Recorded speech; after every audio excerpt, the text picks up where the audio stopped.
Welcome guys to the tutorial info channel. In front of me is TCL 40R 5G, and in this video I am going to show you how to use AI on this device. Alright, so firstly we need AI that we have to install from Play Store.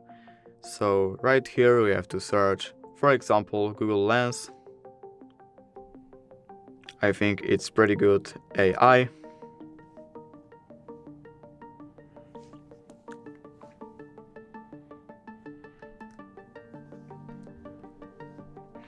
Now, as you can see, we can open it, and we have to allow this. We have to open camera, because what I am going to show you is, look, here I am going to place my earpods, and when I aim my camera at this AirPods and click this button right here, it's gonna tell me what this item is. So look, here I am aiming at this, and when I click this, as you can see, it searched that this is AirPods Pro.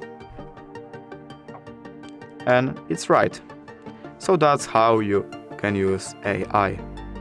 If you did enjoy this video, leave a like and subscribe.